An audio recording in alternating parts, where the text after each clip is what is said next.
On a passé 10 ans à récolter toutes les données, à courir après tous les chiffres, le nombre d'abonnés, les likes, et tout ça pour que demain, ça ne serve peut-être plus à rien. Oui, car LinkedIn se met à cacher les abonnés, Instagram fait disparaître le nombre de likes, et YouTube travaille à des vues personnalisées. Alors aujourd'hui, je t'explique ce qui est en train de se passer et pourquoi les plateformes sont en train de tuer ces chiffres.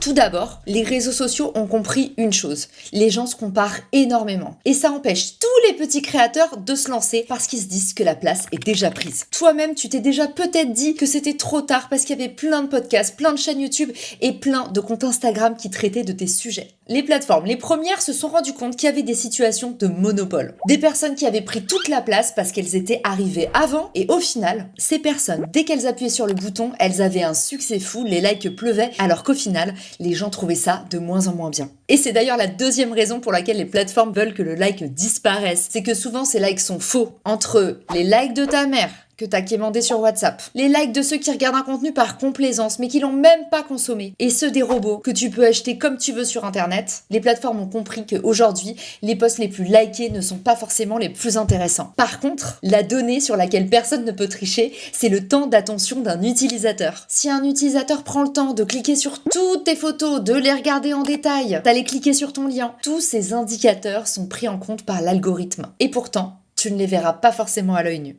Il s'agit de ce qu'on appelle l'engagement silencieux.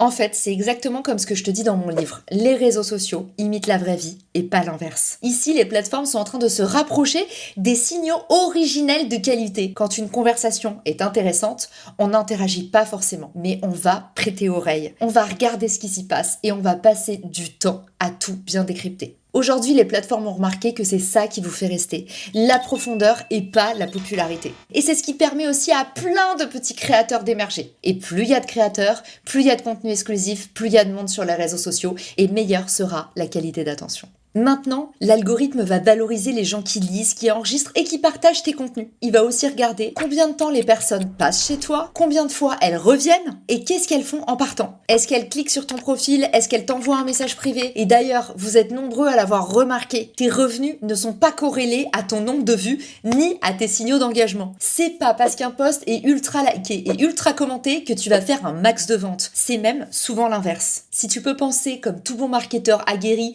que plus il y a de gens qui se pressent sous ton post, plus il y a de monde dans ton restaurant, plus ça va attirer les foules, c'est en partie faux. Parce que si ton client idéal ne se reconnaît pas dans le persona des gens qui interagissent avec ton contenu, ça pourrait avoir un effet contre-productif. Ton client est très high ticket, c'est un CEO important, et il voit que sous tes commentaires, il n'y a que des freelances. Potentiellement, il va se dire qu'il s'est trompé et que ton produit n'est pas pour lui. C'est la raison pour laquelle ton contenu, ton branding, doit toujours être en adéquation avant tout avec ce que tu vends. Sinon, tu risques de te retrouver dans la situation des personnes qui ont beaucoup de vues, mais aucune vente. Chez les créateurs, tout le monde te le dira. On connaît tous des très gros créateurs avec des millions d'abonnés qui gagnent que dalle. À côté de ça, il y en a plein qui n'ont pas beaucoup d'audience, mais qui ont craqué un vrai business model. Que vous soyez entrepreneur, consultant ou marketeur, j'ai juste le meilleur plan. Avec le compte Pro Blanc, gagnez du temps et allégez votre charge mentale. Ma fonctionnalité préférée, déclarer automatiquement vos revenus à l'URSSAF sans même sortir de l'application. Mais aussi centraliser votre compte pro, votre compta, vos assurances au même endroit, au même moment. Et pour en profiter dès maintenant, rendez-vous sur blank.app/marketing square ou rendez-vous dans le lien en description. Bonne écoute à tous! Avec la nouvelle valorisation par les plateformes de l'engagement silencieux, il y aura moins d'impact de la preuve sociale. Si les plateformes revalorisent l'engagement silencieux au détriment du tapageur, de tous les signaux que tout le monde peut voir, c'est peut-être qu'elles sortent enfin du syndrome du nouveau riche. Le contenu n'a pas besoin d'être clinquant pour être intéressant. Et ça, c'est tout bénef pour les entrepreneurs. Parce que certainement un petit peu à cause de l'IA, les plateformes se rendent compte qu'il y a pas mal de tricheurs. Et ces contenus desservent les plateformes, qui ne veulent en aucun cas passer pour des plateformes poubelle, où les gens viennent sans avoir vraiment d'intérêt. Souvenez-vous toujours que les plateformes veulent vous faire acheter, elles veulent vendre de la publicité. Donc si vous n'avez pas l'impression d'avoir une bonne expérience sur cette plateforme, si vous trouvez que les comptes qui y sont ne sont que des comptes voleurs, elles vont avoir des mauvais taux de conversion et derrière les marques ne vont donc pas vouloir y investir en publicité. Vous me suivez ? Alors LinkedIn, Instagram et YouTube se réveillent et valorisent désormais ce qui crée vraiment du business réel. La régularité, l'utilité et l'authenticité. Autrement dit, c'est plus la forme qui gagne, mais la valeur qui reste. Une seule bonne idée, expliquée clairement, va vous rapporter l'équivalent de 1000 posts viraux. C'est d'ailleurs ce que je vous racontais dans ma dernière newsletter LinkedIn. Si ça vous intéresse, je vous mets le lien en description. Les plateformes sont en train de se réorienter vers du contenu spécifique. Plus vous allez répondre de façon brillante, unique et pertinente à une seule question clé, plus vous allez voir votre référencement augmenter. Oui, parce que vous l'avez certainement remarqué, LinkedIn et Google sont meilleurs amis. Et maintenant, Instagram référence aussi les posts. Ça veut dire que quand vous tapez des mots-clés dans Google ou même sur ChatGPT, on va désormais vous faire remonter des données sociales.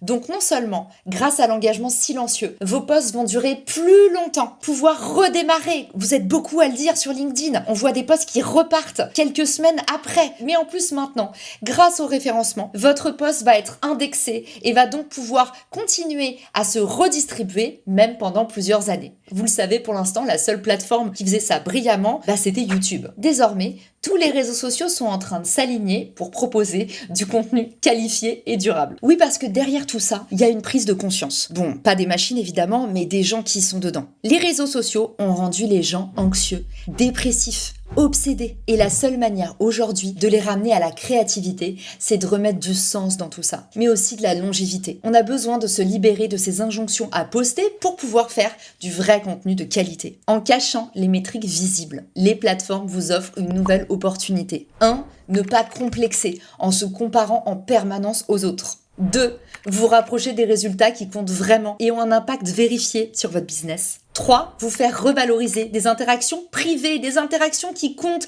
les liens humains, que ce soit dans le réel ou par message. Vous avez même le droit aux vocaux. Je vous en parlais dans une de mes dernières vidéos. Internet se privatise. On a besoin de se recréer un safe place. En fait, pour comprendre les directions des réseaux sociaux, il suffit de se mettre à leur place. Ces plateformes veulent vous faire dépenser votre temps et votre argent. Elles réfléchissent à comment vous faire rester plus longtemps. Pour ça, vous devez être intéressé par des contenus. Vous comprenez maintenant pourquoi Instagram est carrément en train de vous proposer un algorithme que vous pouvez personnaliser de A à Z selon vos goûts. Elles veulent aussi que vous preniez du plaisir, que vous engagiez des conversations. Il y aura donc une vraie primauté à l'action, même si elle se passe derrière le rideau. Je vous en parlais en début de vidéo. LinkedIn, par exemple, suit le pas des autres plateformes et englobe désormais de nouvelles métriques, la sauvegarde et les envois, mais surtout vous faire sentir en sécurité. C'est pour ça que toutes les plateformes font une vraie propagande à la confidentialité et à la sécurité. Parce que si vous ne vous sentez pas en confiance sur les plateformes, vous n'allez jamais y dépenser votre argent. Au terme de cette vidéo, vous l'avez compris, les likes et les abonnés disparaissent au profit de ce qu'on appelle l'engagement silencieux. Les partages, les enregistrements ou les envois privés. D'ailleurs, LinkedIn vient juste d'ajouter ces métriques à ses statistiques. La preuve que l'ère du dark engagement est en train de commencer. Mauvaise nouvelle pour les marketeurs qui auront de plus en plus de mal à tout traquer. Mais les créateurs, eux, auront une longueur d'avance parce qu'ils sauront lire ce qui n'est pas encore écrit. Finalement, c'est ça l'influence. En 2026, elle ne s'affiche plus, elle se transmet. Et toi, comment tu vois le futur sur les réseaux sociaux? Dis-moi tout ce que t'en penses en commentaire. Et surtout, rendez-vous jeudi à 13h dans mon live sur LinkedIn, YouTube et Instagram. Je réponds à toutes tes questions en direct. Ciao! Si cet épisode te plaît, tu peux le partager en me taguant ou lui laisser 5 étoiles sur Apple Podcast. Marketing Square.